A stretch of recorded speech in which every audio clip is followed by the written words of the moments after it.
Welcome to the How to Keep Life and Others Smiling class. Under Frank's tutelage, Mary is optimistic like a sunshine angel, showing empathy for the less fortunate and forging rare friendships with her black neighbours.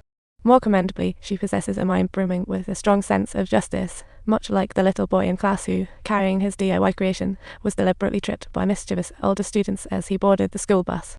His mini zoo turned to dust, and he even had to face a wave of laughter. Mary quickly demonstrated the power of knowledge to the bully and made Uncle Frank reappear at school like a superhero.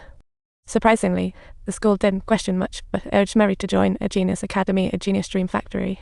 They promised a full scholarship, tempting, but Frank didn't want Mary to follow her mother's path. He didn't want to spotlight her specialness either, just hoping she'd blend in like an ordinary kid. No one understood Frank's stubbornness, a burden too heavy for his heart. While Mary didn't want to disappoint her parents, even though hitting with books counts as a break. But she had to apologize before the class, as violence isn't a recommended solution. However, Mary's inner monologue showed her emotional intelligence beyond her years. She was just tossing around some terminology, like chasing away clouds from a forgetful kid, making her teacher like her even more. But just when Mary, with an unexpected guest, broke the tranquility, Mary's grandma. The principal contacted her, and upon learning her granddaughter had incredible math skills, she was ready to sprint with After being MIA for 7 years, she decided to go head-to-head with Frank for custody. See all for a little dream bubbling in her youth. Grandma aspired to greatness, but just before a math breakthrough, she impulsively married a tycoon.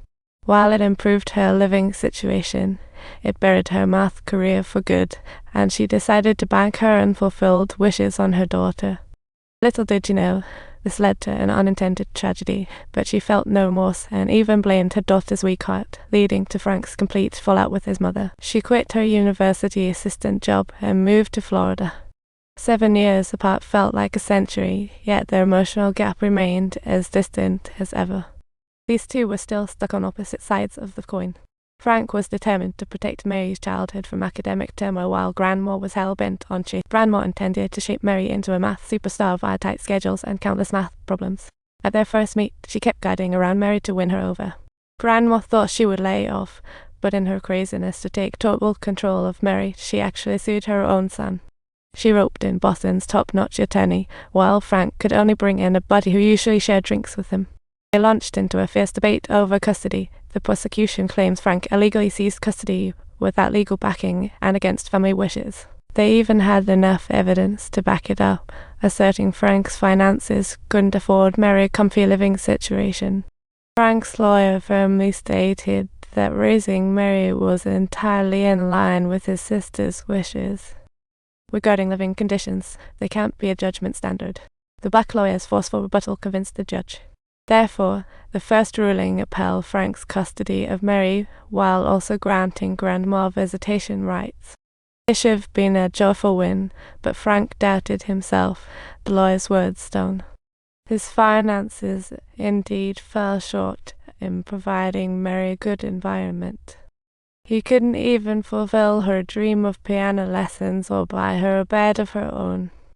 She often feared her own incompetence might indirectly ruin Mary's life. Days later, Frank received a court letter allowing Grandma reasonable visitation.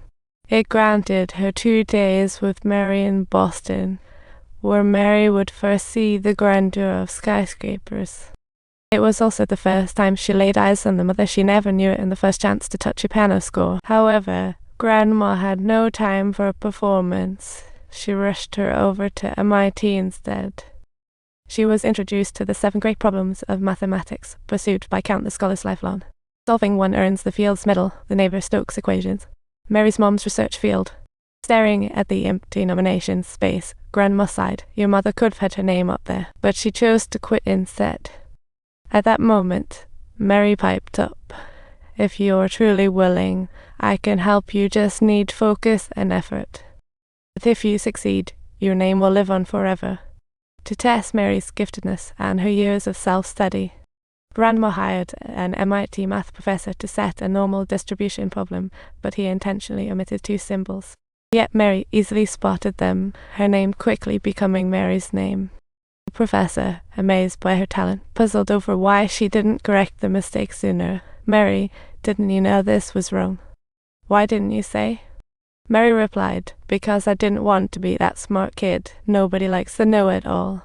It seemed Frank's worries about his own incompetence were unfounded because under his guidance, Mary not only didn't bury her talent, but she also thrived in social interactions. Once home, he immediately asked Mary whether she might ditch him to live with Grandma instead, to which Mary straightforwardly replied, "I won't. I will never abandon you." Days later, court staff visited and found Mary's living conditions weren't as bad as Grandma said, and she herself actually wanted to keep living with Frank. The investigation results leaned heavily in Frank's favor, but nobody expected that Grandma would spare no expense in her quest for custody. During the second court hearing, she even brought in Mary's biological father. Since they shared a direct blood relation, logically, Mary's custody should belong to him. But when asked why he hadn't been in touch with Mary these 7 years, he tried to pull the "it's hard to find each other" card. Trying to cover up his neglect, the lawyer couldn't take it anymore and pulled out a computer, telling him to search for Mary's name online. Don't forget to subscribe. I'll keep bringing you more exciting content.